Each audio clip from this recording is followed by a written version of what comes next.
Am I He's so tall.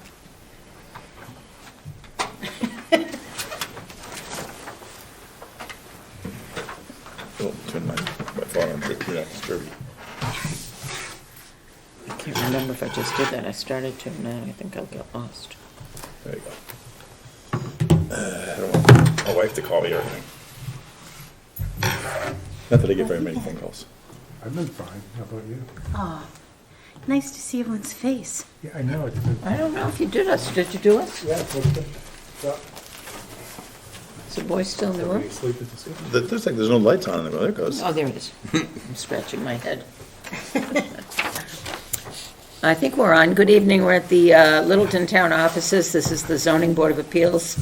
We're at 37 Shattuck Street, Littleton, Mass. It's January 16th. It's 7 o'clock p.m. and we're a little out of practice because we haven't had a meeting in so long, so bear with us, please. 6 months. This is not a scheduled meeting for hearings. We do not have any applications before the board tonight. What we do have is a couple of items on the agenda, one of which is to welcome formally our new building inspector, Henry Fontaine. He comes to us from Westford. He's been sitting as building inspector in Littleton for about 3 months now. And he asked to attend the meeting so he could meet us, and you all could meet him, and he can see what our board does. Nothing. I've been The hearing other- lovely things about you. That's a good thing. Yes, it is. The other item on our agenda tonight would be voting officers. I don't think we've done that in over a year, and it would be time to do that tonight. And a discussion about the vacancies that we have in our alternates. So if anyone is watching tonight, we're short 4 alternates on this board, and there's plenty of room for newcomers, so please consider serving the town by volunteering to be appointed as an alternate for this board. The job that we do is easier than most boards. We only meet once a month when there is an application, usually not at all if there are no applications.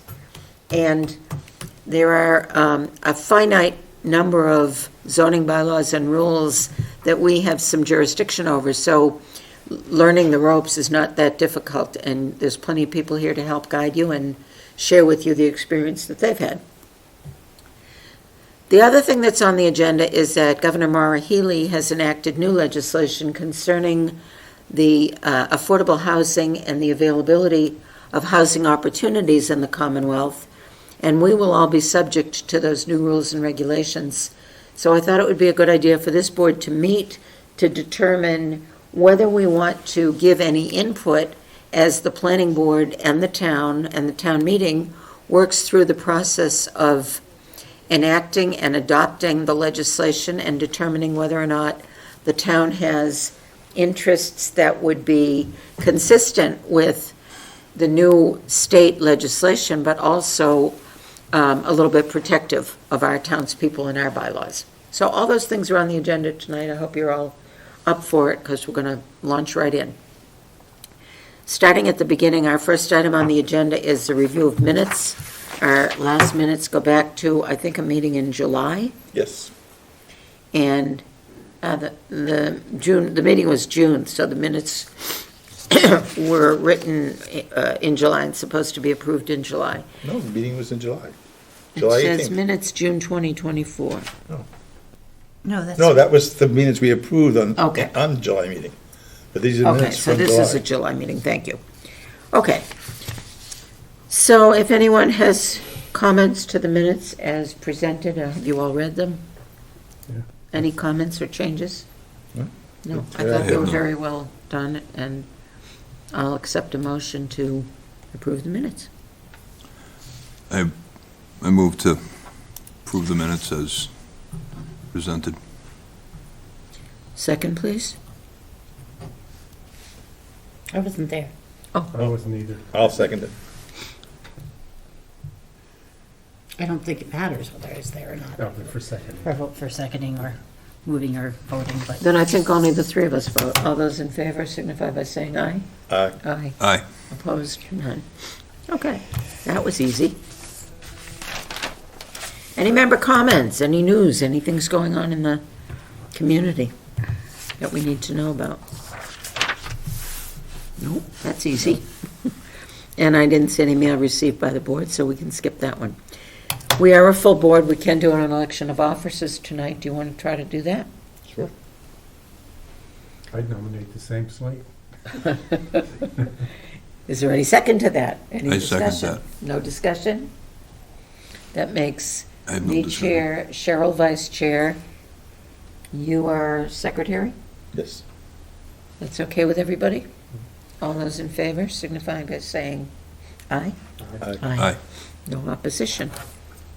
Thank you very much Nobody for your wants to. support. Hey, you've done a great job. We'd be lost without you. Thank you. I'd be lost without the board. This is my social life. That's all I got. No, I really enjoy all of your input and all of your ideas. Vacancies in alternate positions. Sadly, we lost several of our alternates. I think part of it is we're not busy enough, and I think they didn't feel like they were contributing enough just because we're not busy. Cheryl probably wants to address why we're not so busy, but let's talk about the vacancies first. We have 4 seats open. We have a board that has been voted to be 5 members and 4 alternates. When we're busy or when we have something like a 40B project in front of us, we are in desperate need of the alternates. In fact, there were 2 items that were presented to my office in the last 6 months. I think one of them came from you, I'm not sure, but both of which inquired whether they needed to go before the Board of Appeals for a variance. And in one of them, 2 of us on the board had a conflict and would have had to recuse. There would have only been 3 people left, and I was this close to asking selectmen to please appoint someone temporarily for 1 meeting, but that applicant never did come forward, which has to do with Maura Healey's legislation and not having to come forward. The other one, there was only 1 conflict, but they would have needed a 4 out of 4 vote for what they were requesting. And I felt it would be unfair to put them through that without an alternate. At that time, I don't think Kathleen had yet submitted her formal papers to resign, nor had her term run out. And I thought of going back to her to ask.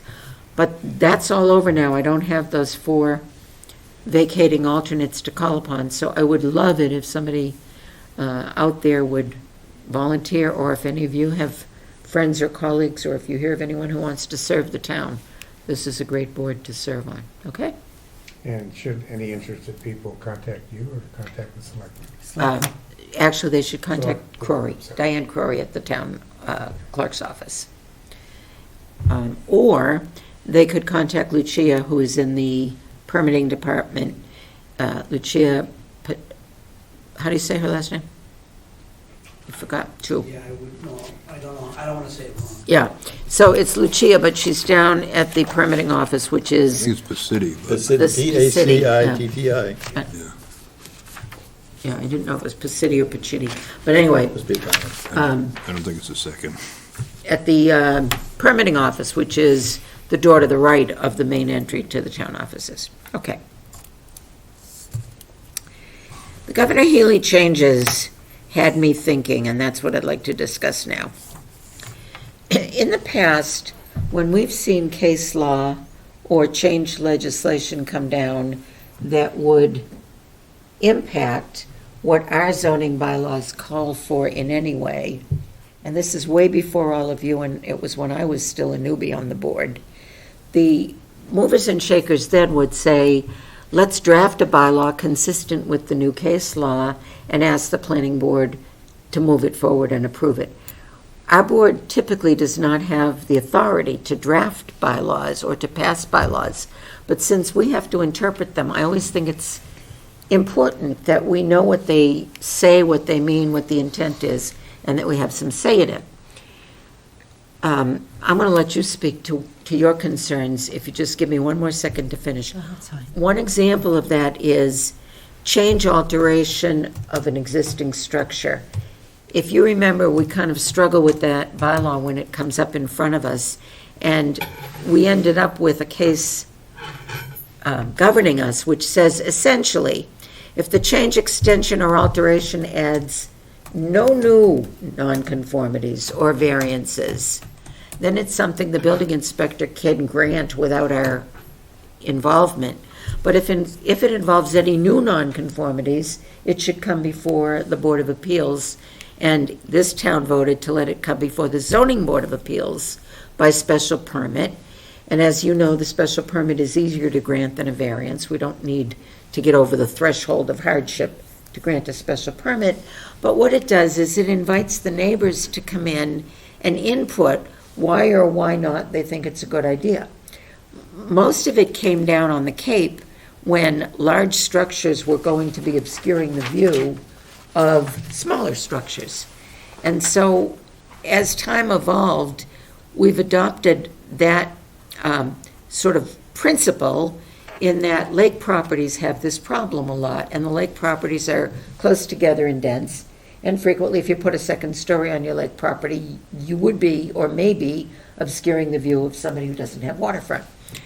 And we've been cautious about that, but what's been vital to the community is that we let the neighbors come in and say whether it would obstruct their view or not. They're entitled to be heard. They're entitled to voice their concerns about water runoff from the roof, like in the last one, or are you too close to the lot line to paint the side of the building if it needs painting, and things like that. So with Maura Healey's new legislation, which is very, very permissive to allow more density and more structures, I've got some feelings about what we could input based on what we've seen in the past to make sure that the abutters can be heard in terms of offering input, even if they can't stop it under Healey's legislation, even if we can't stop accessory dwelling units or pre-existing non-conforming lots to be built upon. We may be able to put in some safeguards that the neighbors get to be heard and that our community gets to have the same face. So, Cheryl, talk. So you're suggesting that we go to the planning board and ask the planning board to refer them back to us? No, I'm In order to suggesting. get the neighbors get a chance. I mean, one of the lovely things about the ZBA is our agenda isn't nearly as full as the planning board's. And we have the time and the luxury of inviting the neighbors in, listening to them, and trying to adjust things to accommodate things, being able to say to the petitioner, gee, do you hear your neighbors' concerns? Is there some way you'd like to change this such that it would address your neighbors' concerns?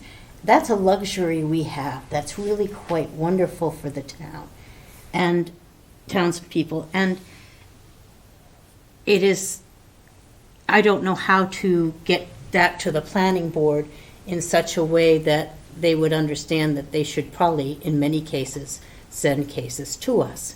Right at the moment, it seems like the zoning changes that we've approved in the last several years have had the unintended consequences of the zoning board being able to do their own variances and special permits. planning board. Almost. The planning board, excuse me. giving waivers, yeah. Yes, the planning board gives waivers. For example, the town, I don't understand why or how they suddenly can do this. The town people voted to include senior low-income housing and very carefully considered ratios and talked at town meeting about ratios of low income versus costs, et cetera. And yet the planning board is giving waivers to that requirement on new construction. For example, Hager. They reduced the number of units required to be low income at Hager because they considered it not as financially viable or feasible, but that's not what the town passed. And I'm a little confused and really questioning how or why the planning board would be making those kinds of waivers and granting those kind of things where it seems like traditionally that's the ZBA's job. And so, for example, on Hager, I'll be quite specific, they have a garage that's within a few feet of the property line that as a practical person, About that. I look at and think that garage could have been pushed back away from the sidewalk and the property line and some shrubbery could have been planted there, and it would be much more appealing. But I'm not sure the planning board had the time or the luxury of staring at that plan and driving by that site, because they have their hands full. They're a busy board. And thinking about, gee, we could push that garage back, or even shorten it one garage bay, and make that whole site much more attractive. I think that these kinds of things should be coming to us, and I'm not sure how to make that happen. And I kind of like, personally, I'd like to propose the zoning bylaw change at town meeting, that the planning board isn't allowed to make those kinds of waivers, that they have to come to people like us who have the time and the energy to look at this and say, gee, let's just step that back 5 feet and put some shrubbery there. It will look much more appealing to a very prominent part, something in our town.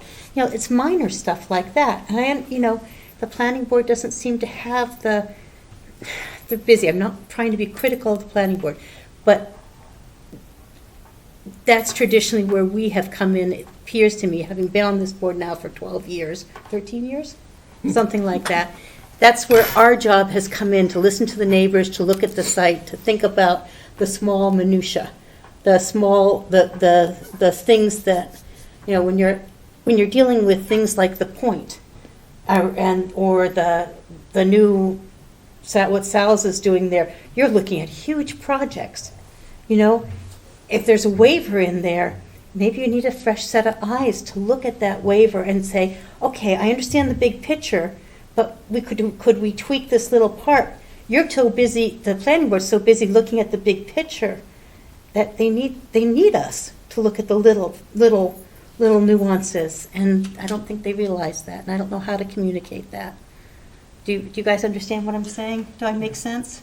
I think so. We used to do that, right? I mean, We did. And it suddenly dried up about a year or two ago. Well, because we've passed a whole bunch of zoning bylaws, and there are some unintended consequences, and some of the unintended consequences is the planning board has the right to give themselves those waivers. I don't know that it's unintended. I think that the planning board needs to be able to have the ability to waive their own standards when it makes more sense. And I think that they have the technical expertise, and also available to them the outside consultants to be able to review and to be able to get far deeper into the details than I think any of us would want to get into when we're talking about projects. Well, we did the 40B. Right, but I don't think anybody would agree that the 40B projects had any other tools available to them but sledgehammers. That's not true. Can I interject here? The zoning board is granted authority and powers by the state. Mhm. The state only authorizes the zoning board to do certain things. Right. One thing we're allowed to do is to override Henry's decision if we don't like, if an applicant or an abutter is disgruntled by the building inspector's decision, we have a right to issue a building permit and override the building inspector. I don't think we've ever done that unless we told them in advance. We're going to do it. No, I don't think we've exercised that one very often. Once or twice, maybe, in my memory. We've been asked a couple times, but. Yeah. And usually the building inspector is good enough to relook or take a second look at the document. That's one power. Another power that we have is to grant special permits when the zoning bylaw or the state gives the special permit granting authority to the ZBA and not to the planning board. Mm-hmm. You are correct in that in many of the new legislation that has come down the pike and been before the town, the planning board has made themselves the special permit granting authority for many of those projects like the Hager Homestead, like the overlay, like the downtown district, I keep forgetting what they call that, the zero clearance district or something. Planning board has given themselves the special permit granting authority. We're also entitled to give variances from the zoning bylaw use and dimensional aspect, we've only given a use variance once, and we were very criticized for it, so we shy away from use variance grants. We've been giving dimensional variances a lot of times, but the predecessor to Henry was a fellow who who leaned toward giving variances in many cases where it wasn't really an extension or a brand-new dimensional variance, it was an extension of an existing variance. So we didn't see a lot of those. And then again, in things like Hager Homestead, the overall bylaw says these are the dimensional variances the planning board needs to grant, and if there's any waiver expected or needed from it, it's in the planning board jurisdiction. So you're right, the planning board took on the position of granting exemptions and waivers to dimensional things. They didn't take it away altogether, but we're left with very few that are coming before us because of the fact that most of them have come and gone and been. And some of it depends on the building inspector. And the building inspector's Because a willingness. couple before him, two people before him, was very hesitant to make the decision, and rather than make the decision, he always pushed them onto us and let us make the decision. And then he was replaced with somebody who was more than willing to Wanted to stand up make the decision. and make the decision on his own. And so all of a sudden, between the planning board getting stuff and different building inspectors, the work, for lack of a better term, dried up. So speaking to that, when Henry came aboard, he and I sat down and talked, and I explained that to him. I said, 2 building inspectors ago, we had everything come here, and while it was a little burden for the applicant, it was really kind to the neighbors, because they were entitled to come here and be heard, and they liked that. And even though, like I said, a little burden to the applicant, but every applicant left here with a willingness to negotiate with his neighbors, so everyone left getting a little of what they wanted, or most of what they wanted. That's why we're here tonight. So let me talk to the 2 pieces of legislation that are bothering me. One of them are these ADUs.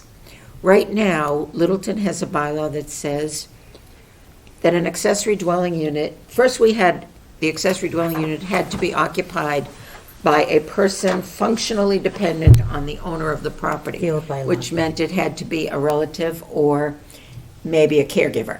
Yes. And we would allow that to happen with certain circumstances, and those circumstances were septic capacity, parking capacity, and renewal annually to prove the functional dependency still existed. We morphed into an accessory dwelling bylaw that says we no longer need that blood relation, functional relationship and the renewal every year, but what we do need is an owner occupant on one of the units. And we did that as a response to many of our elders wanting to remain in their homes or in Littleton and not being able to afford the rising taxes. So by letting them go into an ADU on the property and rent out the big house, or stay in the big house and have a small rental, they were able to make ends meet, and that was the impetus for that bylaw. Maura Healey's new bylaw says any property can have an accessory dwelling unit on it, provided it doesn't exceed 900 square feet. And to my knowledge, that's really the gist of the bylaw. Her bylaw doesn't address septic capacity, although our Board of Health would address that. And her bylaw doesn't address architectural appearance of this little house, this tiny house. And her bylaw doesn't address something that I've found important over the years, and you mentioned it tonight. The accessory dwelling structure sitting in the site view, in the roadway, forward of the big dwelling, or sideways to the big dwelling, or in such a way, I did this the other day, I drove from the old Mark Montanari property, which is now the septic treatment plant off the highway exit, and started to come to town, and I said, gee, every one of those big, huge, old, lovely buildings that you see as sort of historic structures or turn-of-century structures in Littleton, all of a sudden now could have a little tiny house beside it. Every single one of them could have a In front of tiny it. house in their side yard. What? In front of it. In front of it, beside it, back behind. or side. And so I thought to myself, Or I don't want to looking be. like a shed coming off of it. Yeah, and I don't want to be against the development of housing, but I think that Littleton could work on a bylaw that says it has to be in keeping with the period structure of the main house. Maybe that's not too cumbersome, and that has to be reviewed by a board and maybe by the zoning board. That would let the neighbors weigh in. Or maybe we say it has to have roof pitches that go in one direction or another. Maybe that's a good point. I think it should sit back of the front property line, as we have made the All accessory bylaw for accessory structures. structures have to be behind the front of the house now. And I think all of, and maybe, I really hate to dictate someone else's use of their private property, but I think it's okay in this sense to say, we honor the Maura Healey legislation, but Littleton wants to enact some oversight or overview over these things. So they're allowed as of right, but there are certain conditions you have to adhere to. And one would still be septic, and one would still be parking, and one might be traffic flow onto the site, because if you end up with two driveways this close together, that could be a hazard. Or if you end up with a property that backs into King Street during rush hour, that could be a hazard. And maybe those things are things we could input on this mandatory ADU. What do you think, John? You see it all the time. Yeah, our town addressed this at our December town meeting and amended the bylaws to include a significant portion of by right, either interior to the existing structure or detached. But they also included a lot of provisions. So the detached construction had to be of a certain age. It also had to be by right, had to be less than 900 square feet. Also, it had to not have significant topographical or tree disturbance. And if there were those triggers, it would be reviewed by the planning board as limited site plan approval. But I think it was important to have a decent portion of that to be by right. The other big factor was keeping the structure behind the furthest most plane of the existing house, so that it essentially ended up in the backyard. And then there were some parking requirements and some requirements that centered around our stormwater management bylaw. Now, what town is this? Weston. Okay. Yes. I like the term furthermost plane, because that doesn't just put it 6 inches behind the very front of the house, but does keep it in the backyard. If someone wants to build an accessory dwelling, I think it should be in their backyard. I think it should be more burdensome on them than on their neighbors, personally. But I think, if they have room in their backyard, if they don't have their room in their backyard, then we're going to have to address that. That's what places like the CBA is for, right? Well, You come and tell us no, what you what can't do. John just said is when the town voted their new Yeah, they put it in the bylaw, planning they board, voted it but- for the planning board. So I think we need to weigh in with the planning board when they have the initial discussions about this and say, we want you to give the power back to the ZBA, or the hearing power back to the ZBA, so that we can entertain those Those neighbors. and those conditions that you're talking about that are not so technical in nature, but are aesthetic and neighborly in nature. But the bylaw that we propose should include a lot of the things John just said, in my opinion. The planning board should include those things, but they should Exactly. say any waiver or exemption from this has to go before the ZBA. Right. That's what we should include. Right. And that puts the powers that we have in the right position, don't you think? The other condition was that you couldn't have exterior stairs, so that it didn't look like like a fire escape or and there was no ownership requirement. No ownership requirement under her legislation. The only, and there's no short-term rental, but the state has already defined that for us, and we don't need to worry about that. It's interesting, Yeah, making it in there and building them to be Airbnbs. Can you imagine all the waterfronts? Suddenly these little houses, second little houses popping up on every waterfront. my other question was whether if you have an existing two-family or even a three-family structure, is that property still eligible to put an ADU in the yard? Single family. It says single family. The structure has to be a single family on the But structure. we can You could modify, we could. modify that in the town of Littleton, and do we want to? It's another big question. Not by right. I don't think you could by right. It would have to be by special permit. Once again, it sort of depends on what the planning board decides to present to the town meeting for a vote, but yeah.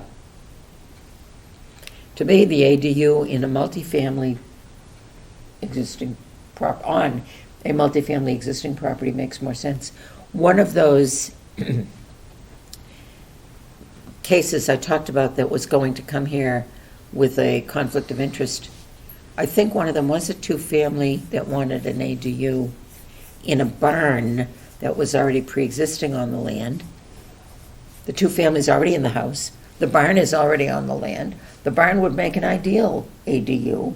It is bigger than 950 square feet, but I think you could either not allow development of more than 950 interior, or you could waive the 950 because it just Or made you could sense just- or to you use could- the existing antique barn.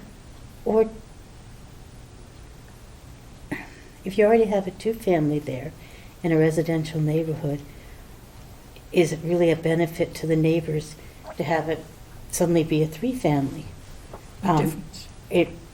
Traffic, noise, Isn't that something that could come before ZBA and let the neighbors weigh in? well, Maura Healy's legislation is very much about single families. And I don't want to turn it into, gee, let's have ADUs on multifamilies on multifamily. It just, to me, it just, I don't know, I'm conservative. I know, but if you want housing, there doesn't seem to be a prohibition, a reason not to do that with some oversight. Just again, talking. To me, in a single family residential neighborhood, it is already a burden when you start having multifamilies. Multifamilies tend to have younger, louder tenants. But, one of the things that we forget is, that, we live in a town with, we're gonna have some sewage in a very small area, but the majority of town, there's no sewage. And you still have to meet Title V, and in a lot of cases, down the pond, along the lake, you can't even, there's not even room on the lot to put a, one-car garage, never mind trying to put something in and expand the septic system. Yeah. So, But there are lots that do fit There are that, few, especially very on few. Spectacle Pond and over on Manawanaki. There are lots that fit that description quite well. Yeah. And, when you start, you have to be careful because people should be able to make their property work for them. It's buying a house and buying a property is a major investment, and you need to make it be able to work for you. But on the other hand, if your next door neighbor is suddenly running an Airbnb out of a little house that they move onto the property, and even if they put a new septic system to accommodate it, you're going to have a lot of parties, and it will be, or there's a higher chance of it, and I don't think the Airbnb issue would very quickly be enforced and upheld. it would. I'm sorry, I manage a property here in Littleton that is a waterfront on Lake Manawanaki. And we had two gentlemen renting it, and we didn't realize that they had both moved out and they were Airbnb-ing it until the neighbor called, and we found out they'd been doing it for quite a while, and the neighbor finally got fed up enough, it'd been going on for a year, finally got fed up enough to track down the owner and call the owner, in which case we found it listed on on Airbnb. It was, that we got them out of there, but the wear and tear on the property was terrible. And the neighbors were all very grumpy with the situation. And so it can happen without people being, it happens. So I get the sense from the board that you're, there's no vote tonight, but correct me if I'm wrong, you're in agreement that we should, at a minimum, let the planning board know that we would still like to have the authority over granting variances and special permits for the conditions that the planning board imposes on these ADUs. Yes, is that unit? We all have that same feeling. And second of all, that we would like to be in attendance. I did already take the liberty of writing them and saying, please don't exclude the zoning board and make sure we're aware of your meetings and your hearings on this, so any members who are interested can be in attendance. And I'm going to ask them to make sure we're in attendance. Mark Montanari had said to me that he got my email, as did Jeff Yates and Marin, and that they would have a joint meeting with zoning board. So when we do that, we're going to have to notice the meeting properly, but I think you should all try to attend the joint meeting. And then that's for ADUs.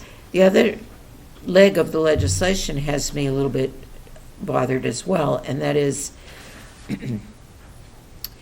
in the past, there has been case law that said if one owner ends up owning an undersized lot, even developed with a house on it, and acquires adjacent land, that all of a sudden all of that is merged. And even if the adjacent 1, 2, or 3 lots were originally pre-existing non-conforming lots, once you acquire them in the same ownership as the house lot, you've merged them and you don't have the right to build on them. The Healy legislation now says if the lots were at any time separated by a recorded plan or pre-existing prior to zoning, they're not merged, and they can be built upon as long as They're 10,000 square feet. and 75 of frontage. Feet of frontage, and then they can be built on, but not more than 1,850 square feet, and not less than 3 bedrooms. So I think she was trying to avoid, and not seasonal use, so she was trying to avoid the vacation home, summer vacation home thing. It said, you're right, 1,850 square feet, good memory. And it said not You think I'm not reading and paying Not- attention? not less than 3 bedroom, which is interesting. She's trying to make it a family You can put 3 home. bedroom into an 1,800 square foot home, That's no a- problem. Yeah. And once again, I think that construction will be severely limited by the septic regulations. Because as it is now, it's hard to get septic systems on those lots. I have some friends who have done But on the other hand, there are some lots, some people, I'm about to go, when does this legislation take, February. February?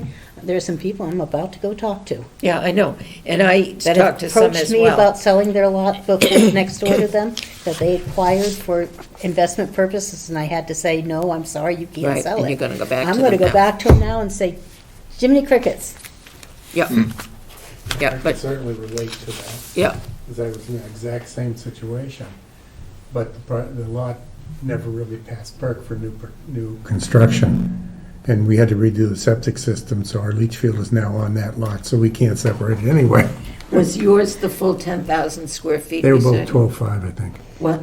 They were 12.5. 12.5. both. Now, Mike, that's a good question.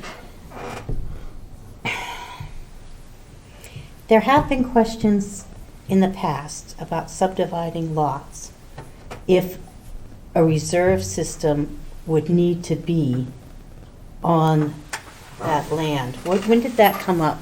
There was a case that we had where, I think what you're referring to is, even if you had a lot bigger than 1 acre, even if you had a 2-acre lot, you couldn't subdivide and create an A&R plan for 2 lots unless you could prove to the Board of Health that was first reserved. lot where there is a septic system's reserve tank and system would still remain on that lot. That's what I'm thinking Yeah, of. I So think is that's that what going to apply to these? That's another good question that needs to be discussed when the hearings are open.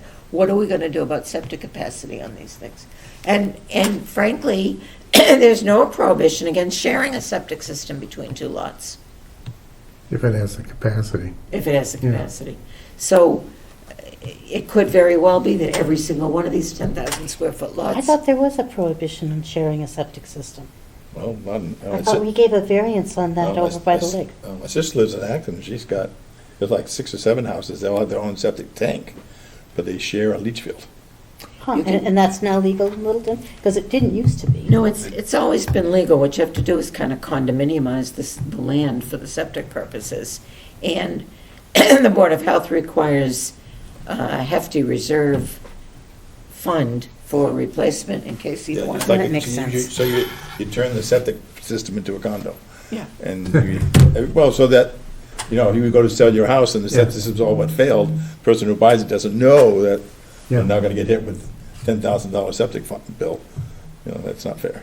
And then also, do you want to have the ZBA involved in any kind of a dimensional variance from that? If it's 9,900 square feet, or if it's 9,800 square feet, instead of 10,000? You want I don't know, to we've have the never, power to give it? I don't think we should.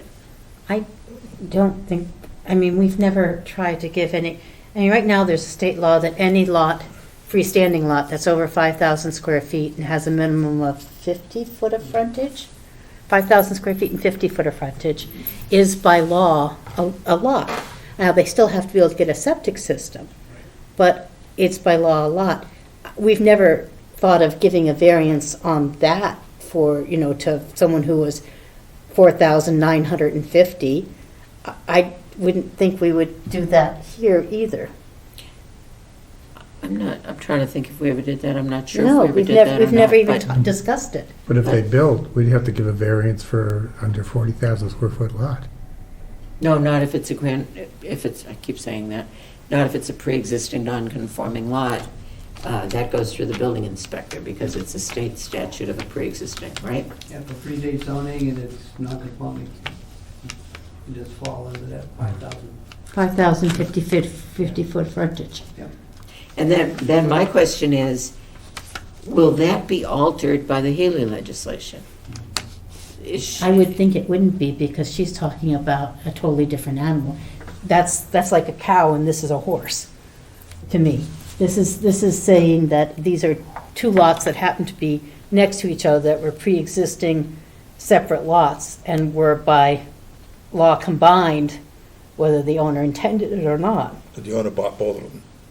The owner bought both. Buys both and it gets attached, whereas ideally, if you buy both, they shouldn't have to be attached. Right, that's bitten many people in the bottom. They buy the land next to them thinking that it's going to be an investment, they're going to be able to sell it as a lot someday. They don't realize that this conjoining happens. If you didn't talk to a real estate lawyer, would have told them, buy it under a trust or something, do it so it's not actually you. But that subterfuge has always bothered me.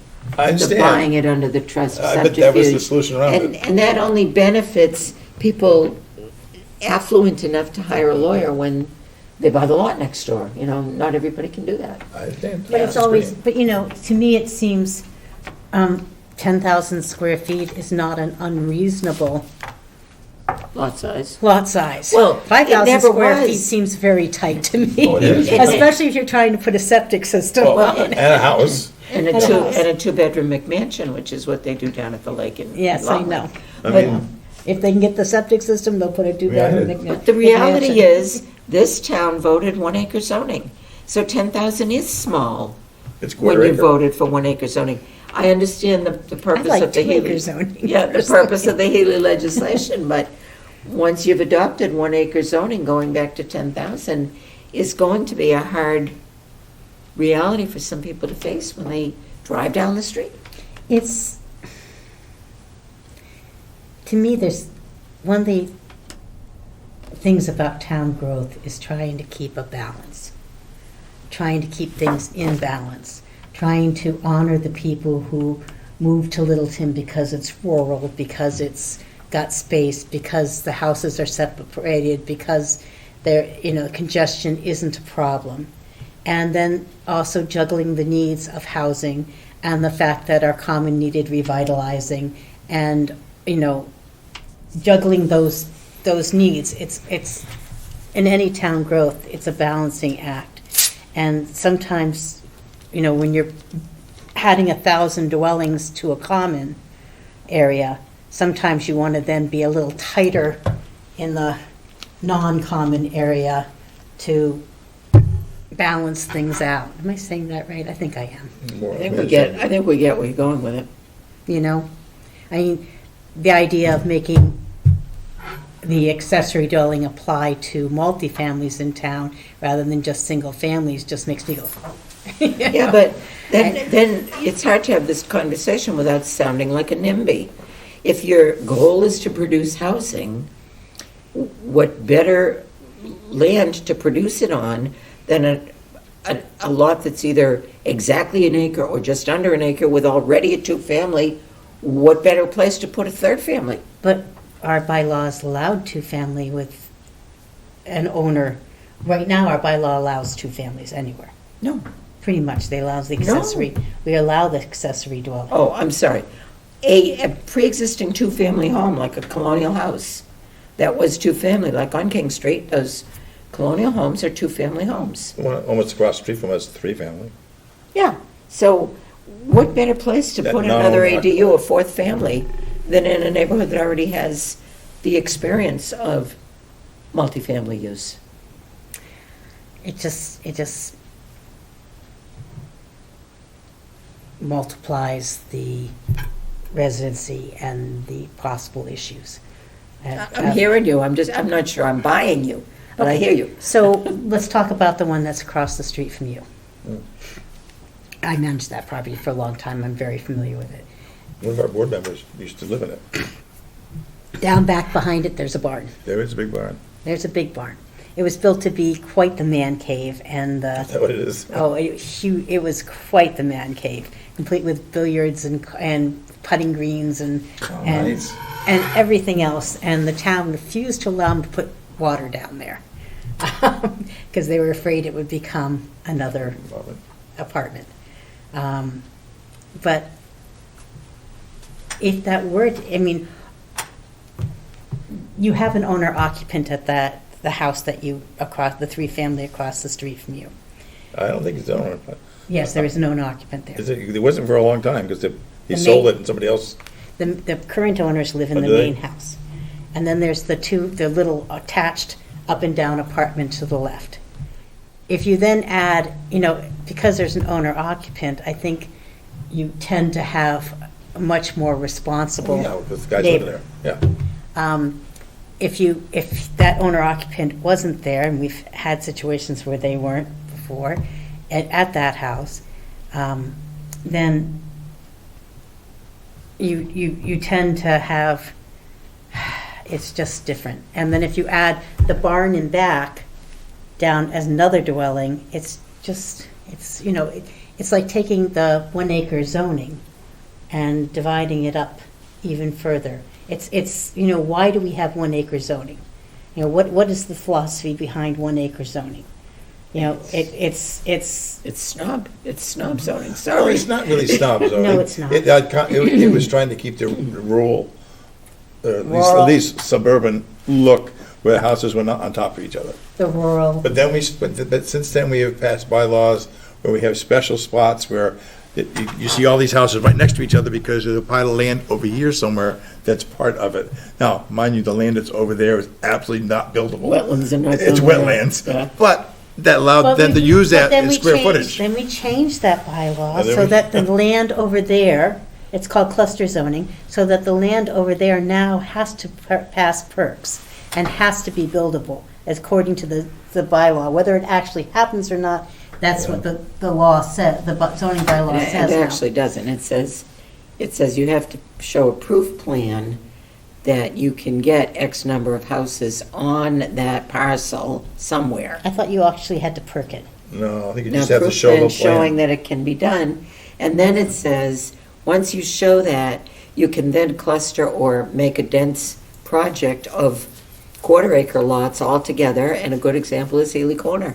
There were quarter-acre lots all together, which offended the neighbor who has the 1-acre zoning beside it. But the point being that they did conserve maybe 15 acres And there's some near the good town bit- forest, and there's a benefit And there's to a benefit to that. the town for it. But it's still, when years ago, I worked in Bedford, there was a house that came up for sale, and it was right on the road. It was at the intersection of 62 and Route 4. And it was, the house was like 5 feet from both roads. I mean, and you go by it, and you go, who would ever buy that? And none of us would, because we're used to having more space. But if you're from the inner city, where, Or another the houses touch or each another other. country No, where- yeah. Where houses actually touch each other and touch the sidewalk, I mean, you don't have any yard, then to them, it's like, oh, this is a country, because now they have a 4-foot space around the house. And so it's all relative. I mean, some people, one person would think it's Yeah. terrible, someone else is gonna think it's nice. You have to go kind of by it's not,